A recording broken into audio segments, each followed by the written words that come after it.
technical difficulties are always fun. So I think you heard the dialogue, so I won't go back into this, but 100% of folks using AI systems today in supply chain believe that the systems are capable of delivering on the promise.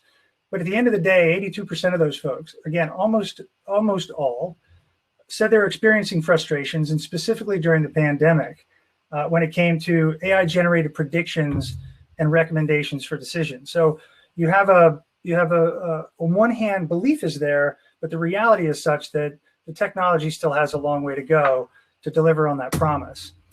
The major culprit, or one of the two major culprits, as I mentioned, is data, and specifically the lack of reliable data to feed into the systems. Historical data, while it had been adequate enough to predict where we're headed, or how to make a better forecast or a plan, historical data pretty much went out the window. It did not add as much value. It was what was important in the here and the now. And that resulted in a whole lot of manual effort, a manual analysis on the part of the decision makers. So you have three factors here with respect to data, which at the end of the day, data is absolutely critical. Just a little anecdotal quote from one of the respondents in this survey. They had to switch the body of data that they actually use as a baseline to start the process over again in trying to predict and trying to make guesswork, if you will, as to where forecasting and planning would go on the heels of COVID. They're just picking up on the data piece just a little bit more. And I think that in this industry, deep learning has become and for a number of years, let's say 3 or 4 years, has captured all the attention. Deep learning is going to really solve for all the problems. And data, while data is important for a number of use cases, and it's critical for deep learning to be effective, the absence of data, the sparsity of data also results in some challenges. And in a cheeky way, if you look at deep learning is not the only solution, because effectively, if you look at what it does well, images and audio and pattern matching, it's good at cats, better at cats, but it's not really good at predicting black swans, which to be able to predict effectively, make decisions in the here and the now, machine learning has to be able to work with very little data or what data is available and make the best guess, make the best prediction possible.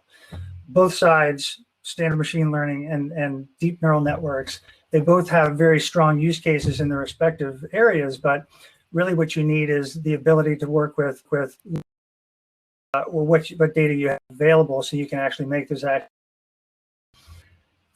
And the final thing here is where do the experts sit? And is AI by itself enough? The question we specifically asked the respondents was, why do you think AI alone is not enough to help you make better decisions?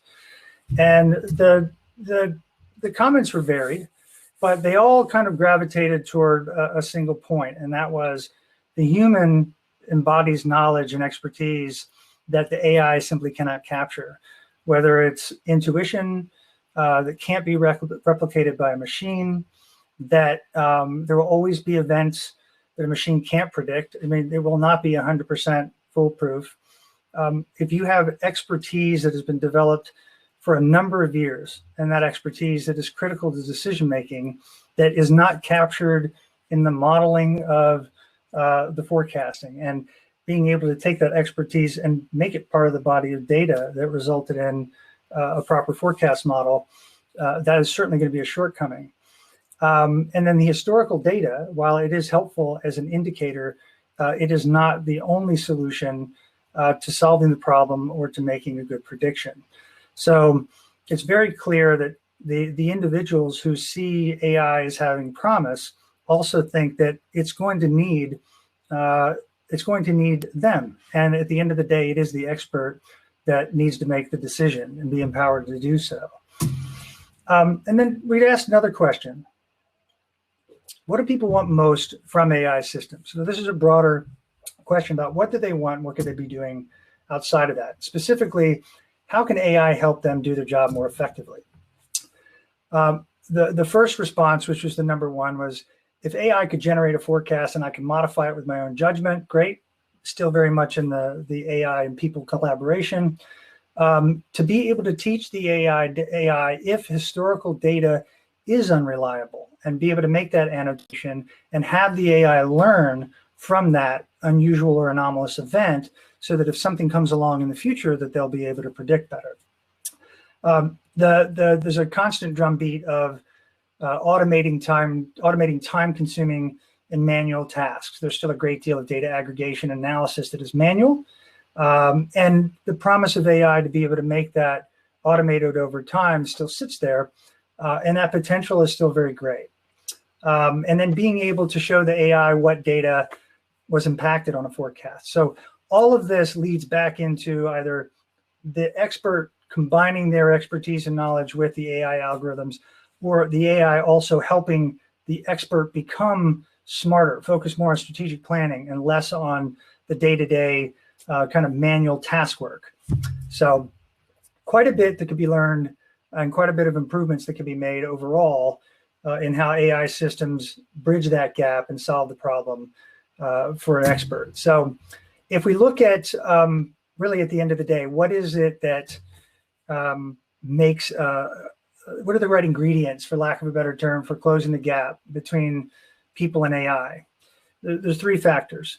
There is expert influence. So the expert actually being able to have a material impact on that forecast, the prediction, and ultimately the decision, and not just in making an edit to a spreadsheet, but in their knowledge being infused into the modeling of the data, so that there's a combination of the AI intelligence and the individual.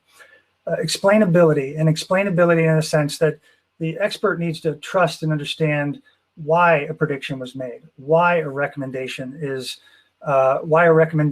been made by the AI system. Not just trust me, this is the right thing, but explain what went into that prediction. What are the variables that made up the prediction? What are the weights of each of those variables? What is the weight of the expert's input in that equation? All of these go to help build trust and help the expert make better decisions in the future. And something that we've learned and that we try to practice at Secondmind is really understanding and creating a better user experience. In the world of AI technology and business intelligence platforms, there's a high degree of complexity that is actually very difficult to abstract so that a non-technical decision maker can make a decision with ease and confidence. And the user experience, from the design, the interactive design, to the way in which you explain a recommendation, all of these factors will make for a faster closing of that gap and help the expert, along with the AI, make better decisions. And I think on that note, let me click through here. I have completed my presentation. I hope you found this interesting, despite the fact that there was a fair amount of technical hiccups up front. Wasn't noticeable, Gary. You did great. And I love your insight that you believe that AI is growing. And we all know that, right? The belief in AI is growing, but our technology might sooner break down due to extraordinary events like a COVID. We seem to lack the resilience still, and our data from last year doesn't seem to be any longer relevant in predicting the demands for face masks, or, as you say, Christmas jumpers. So human interaction, or human intuition rather, is super important when it comes to building AI. So thank you so much, Gary. And if you have any questions for Gary, please follow him to the network